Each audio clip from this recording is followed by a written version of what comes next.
स्वागत है PTC news सभी सारे दर्शकों का। मैं हरप्रीत सिंह दिन की सब तो वड्डी ते अहम खबर लैके तुहाडे सामने एक बार फिर तो हाज़र हाँ। अक्सर ही कहा जाता है कि रब की डांग दे विच आवाज़ नहीं हुंदी, पर जदों पैंदी है तो उहदा दर्द, उहदा जख्म बड़ी दूर तक हुंदा है। होया भी अजिही डेरा मुखी सिरसा नूं एक होर उम्र कैद की सज़ा सुना दी गई है। पहला ही उम्र कैद की सज़ा भुगत रहे डेरा मुखी के लिए एक वड्डे झटके वाली खबर है। रणजीत सिंह कतलकांड दे विच अज पंचकुला की सीबीआई अदालत ने ता उमर जेल दे विच रहण की सज़ा सुनाई है। उम्र कैद की सज़ा डेरा मुखी सने 5 दोषियों को सुना दी गई है।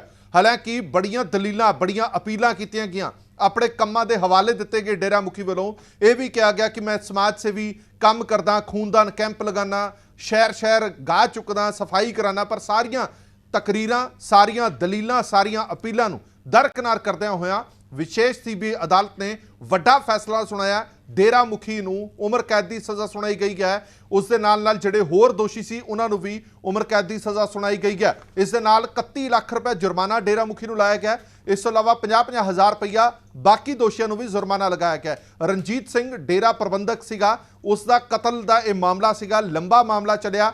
अक्सर ही जदों बंदा पावरफुल हुंदा, जदों बंदे दे अगे पिछे बथेरा कुछ हुंदा तां उहनूं लगदा है कि उहदा कोई कुछ नहीं बिगाड़ सकदा। कानून के हथ लंबे होंदे ने, इसलिए कहा जाता है लंबा समा एक केस चलिया। इन्ने सालों बाद अज इस फैसले ते मोहर लग गई है कि रणजीत सिंह का कतल जिहड़ा वो डेरा मुखी के कहण ते होया, डेरा मुखी के सामने होया और उसे ने ही इसका कतल कराया सीगा। एक एक करके सारी जानकारी भी तुहानूं दिंदे और यह भी दसांगे कि रणजीत सिंह है कौन सीगा। डेरा सच्चा सौदा मुखी गुरमीत राम रहीम नूं अज एक होर कतल मामले दे विच उम्र कैद की सज़ा सुनाई गई है। पंचकुला सीबीआई की विशेष अदालत ने राम रहीम समेत 5 दोषियों को रणजीत सिंह कतल मामले दे विच उम्र कैद की सज़ा सुनाई है। इस तो इलावा जिहड़े बाकी दोषी ने कृष्ण लाल, अवतार, सबदिल ते जसबीर नूं भी यही सज़ा सुनाई गई है। 19 साल बाद तुसीं हिसाब लाओ कि 19 साल हो गए उस परिवार नूं लड़दे होया। अज 19 साल बाद रणजीत सिंह दे परिवार नूं इंसाफ मिलिया ते डेरा मुखी नूं सज़ा सुनाई गई है। इस मामले दे विच अदालत ने पहला 12 अक्तूबर नूं सज़ा सुनानी सी, पर राम रहीम वालों 8 पन्नियां दी एक अर्जी लिखी गई सी ते रहम की अपील की गई सी। राम रहीम वालों अदालत नूं समाज सेवी कम्मां, हस्पताल चलाउण, खूनदान कैंप लगाउण, नशा छडाउण केंद्र वाले केंद्र चलाउण का हवाला दिता गया सीगा कि मैं ये सारे काम करता, मेरे ते रहम किया जाए, पर सारियां चीज़ों को दरकिनार कर दिता गया। अदालत ने अपना फैसला 18 अक्तूबर तक सुरक्षित रख लिया सी। अदालत कहती है ये कोई मतलब नहीं है कि तुसी समाज सेवी काम करते हो तो तुहानूं ये लाइसेंस दे दिता जाए कि तुसी किसी का भी खून कर सकते हो और उस एवज दे विच साडे तो रहम की अपील करते हो या रहम की उम्मीद करते हो। ये सारियां गल्लां नूं दरकिनार कर दिता गया। इस तो इलावा हुण तुहानूं दसदे हां कि रणजीत सिंह कौन सीगा, आखिरकार इन्ना लंबा मामला चलिया किवें, रणजीत सिंह का इस डेरे दे नाल की लेना देना सीगा। रणजीत सिंह डेरा प्रेमी होने तो इलावा डेरा सच्चा सौदा का साबका मैनेजर भी सीगा। ये डेरा मुखी दे नाल ही काम करता सीगा। सारे काम धंधे, पैसा लैण देण, ये सारा काम है जिहड़ा ये रणजीत सिंह के जरिए हुंदा सी। 10 जुलाई 2002 ਨੂੰ रणजीत सिंह की गोलियां मार के हत्या कर दी गई सी। ये जदों अपने घर शाम ਨੂੰ वापस आ रहा सी तां शरेआम 10 जुलाई ਨੂੰ 2002 ਨੂੰ रणजीत सिंह की गोलियां मार के कतल कर दिता गया सीगा। डेरा प्रबंधकों को शक सी, डेरा मुखी नूं भी यह शक सीगा कि रणजीत सिंह ने ही साध्वी जिनसी शोषण मामले दे विच अपनी भैण तो गुमनाम चिट्ठी लिखवाई सी। तुहानूं याद करा दईए कि प्रधानमंत्री नूं एक चिट्ठी लिखी गई सी एक साधवी वालों कि डेरा प्रबंधक जिहड़े हैगा, डेरा मुखी जिहड़ा हैगा, ये साधवियां दा जिनसी शोषण करता है। उस तो बाद ये मामला बहुत भख गया, मामला सीबीआई तक गया, कार्रवाई हुई।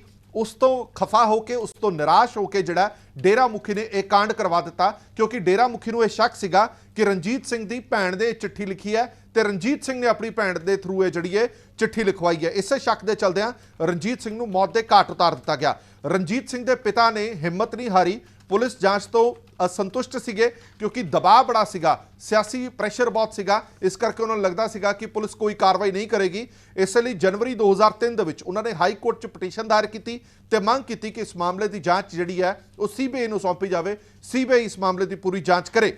साल 2007 दे विच सीबीआई ने इस मामले दे विच चार्जशीट दायर की। 4 साल सीबीआई नूं भी लग गए। 2003 दे विच उन्हां कोल केस आ गया। 2007 दे विच पूरी जांच पड़ताल करन तो बाद सीबीआई ने अपनी जिहड़ी है रिपोर्ट है जिहड़ी वो चार्जशीट है जिहड़ी वो दायर की सी। सीबीआई ने चार्जशीट दे विच राम रहीम नूं मुख मुलजम बनाया। ਚਾਰਜਸ਼ੀਟ ਦੇ ਵਿੱਚ ਰਾਮ ਰਹੀਮ ਦੇ ਨਾਲ 4 ਹੋਰ ਲੋਕਾਂ ਨੂੰ ਵੀ ਦੋਸ਼ੀ ਬਣਾਇਆ ਗਿਆ। ਇਸ ਤੋਂ ਪਹਿਲਾਂ ਸੀਬੀਆਈ ਦੀ ਵਿਸ਼ੇਸ਼ ਅਦਾਲਤ ਨੇ 2017 ਦੇ ਵਿੱਚ 2 ਸਾਧਵੀਆਂ ਨਾਲ ਬਲਾਤਕਾਰ ਦੇ ਮਾਮਲੇ ਦੇ ਵਿੱਚ ਗੁਰਮੀਤ ਰਾਮ ਰਹੀਮ ਨੂੰ 20 ਸਾਲ ਦੀ ਕੈਦ ਸੁਣਾਈ ਸੀ। ਇਸ ਦੇ ਨਾਲ ਹੀ 2017 ਦੇ ਵਿੱਚ ਹੀ ਅਦਾਲਤ ਨੇ ਪੱਤਰਕਾਰ ਛਤਰਪਤੀ ਕਤਲ ਮਾਮਲੇ ਦੇ ਵਿੱਚ ਰਾਮ ਰਹੀਮ ਨੂੰ ਉਮਰ ਕੈਦ ਦੀ ਸਜ਼ਾ ਸੁਣਾਈ ਸੀ। ਉਦੋਂ ਤੋਂ ਗੁਰਮੀਤ ਰਾਮ ਰਹੀਮ ਹਰਿਆਣਾ ਦੀ ਸਨਾਰੀਆ ਜੇਲ੍ਹ ਦੇ ਵਿੱਚ ਕੈਦ ਹੈ। ਹੁਣ ਇਹ ਹਿਸਾਬ ਲਾ ਲਓ ਕਿ ਗੁਰਮੀਤ ਰਾਮ ਰਹੀਮ ਨਹੀਂ ਨਿਕਲਦਾ ਸਾਰੀ ਉਮਰ ਜੇਲ੍ਹ ਤੋਂ ਬਾਹਰ। ਪਹਿਲਾਂ ਇੱਕ 20 ਸਾਲ ਦੀ ਕੈਦ ਹੋਈ ਹੈ, ਇੱਕ ਉਮਰ ਕੈਦ ਹੋਈ ਹੈ ਔਰ ਅੱਜ ਤੀਜੀ ਸਜ਼ਾ ਇੱਕ ਹੋਰ ਉਮਰ ਕੈਦ ਹੋ ਗਈ ਹੈ। ਇਸ ਕਰਕੇ ਹੁਣ ਇਹਦਾ ਜੇਲ੍ਹ ਚੋਂ ਬਾਹਰ ਆਣਾ ਨਾਮੁਮਕਿਨ ਹੈ। ਹੁਣ ਇਹ ਜੇਲ੍ਹ ਚੋਂ ਕਦੇ ਬਾਹਰ ਨਹੀਂ ਆ ਸਕਦਾ। ਲੰਬਾ ਸਮਾਂ ਕੇਸ ਚੱਲਿਆ, 19 ਸਾਲਾਂ ਬਾਅਦ ਇਨਸਾਫ ਮਿਲਿਆ। ਸਾਡੇ ਨਾਲ ਵਿਸ਼ਾਲੀ ਜੁੜੇ ਹੋਏ ਨੇ, ਸਾਡੇ ਹਰਿਆਣਾ ਦੇ ਬਿਊਰੋ ਚੀਫ ਨੇ। ਮੈਂ ਵਿਸ਼ਾਲੀ ਤੁਹਾਡੇ ਤੋਂ ਜਾਣਨਾ ਚਾਹਨਾ ਕਿ ਇਸ ਪੂਰੇ ਘਟਨਾਕ੍ਰਮ ਨੂੰ ਜਦੋਂ ਦੇਖਦੇ ਹਾਂ, ਮੈਂ ਜਿਵੇਂ ਆਪਣੇ ਸ਼ੁਰੂਆਤ ਦੇ ਵਿੱਚ ਕਿਹਾ ਕਿ ਕਾਨੂੰਨ ਦੇ ਹੱਥ ਬੜੇ ਲੰਬੇ ਹੁੰਦੇ ਨੇ। ਭਾਵੇਂ ਕੁਝ ਲੋਕਾਂ ਨੂੰ ਇਹ ਲੱਗਦਾ ਕਿ ਸਾਡਾ ਕੋਈ ਕੁਝ ਨਹੀਂ ਵਿਗਾੜ ਸਕਦਾ, ਇਹ ਇੱਕ ਪ੍ਰਤੱਖ ਉਦਾਹਰਨ ਹੈ ਕਿ ਜਿੰਨਾ ਵੀ ਤੁਹਾਡਾ ਸਿਆਸੀ ਰਸੂਖ ਹੋਵੇ, ਜਿੰਨੇ ਵੀ ਤੁਸੀਂ ਉੱਚ ਅਹੁਦੇ ਤੇ ਹੋਵੋ, पर सजा सब दे लिए बराबर है।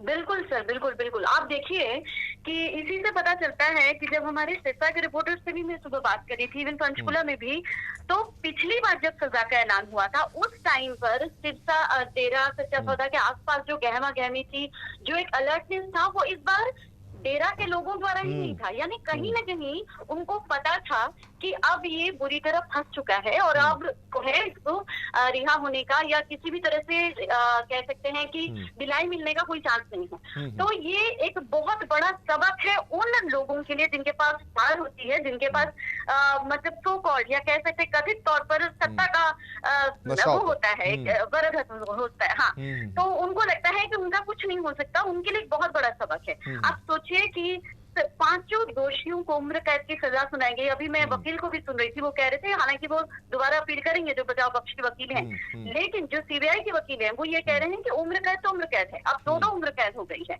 यानी अगर वो अपील करते भी हैं तो एक से अगर थोड़ी बहुत रिहाई मिलती भी है, थोड़ा बहुत वो मिलता भी दिलाई, तो फिर दूसरे में यानी अब उस राम रहीम के साथ अब ये केस है कि उसको जेल से वो बाहर तो बिल्कुल कदे नहीं आ सकता। विशाली एक होर गल, लास्ट टाइम जो पंचकुला दे विच इसे अदालत ने जे मैं गलत नहीं है तो फैसला सुनाया सीगा उम्र कैद दा, उदों मैं भी कवरेज कर रहा सी, बड़ा उत्थे फसाद होया सी, कई मौतां हो गईयां सीगीयां।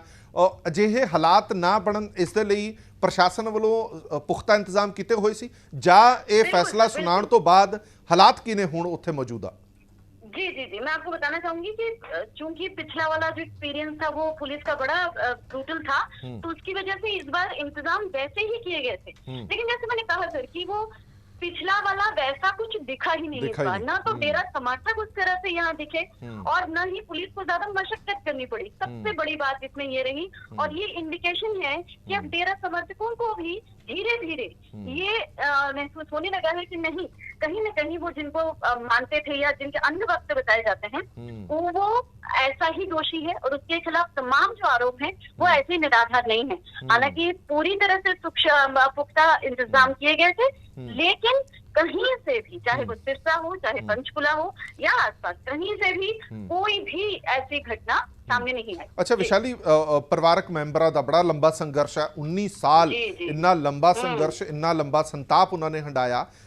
इस फैसले तो बाद जदों गिल्टी करार दिता गया सीगा, दोषी करार दिता गया सी, सजा हले नहीं हुई सी, उदों परिवार ने संतुष्टि जाहिर की सी कि असीं संतुष्ट हां?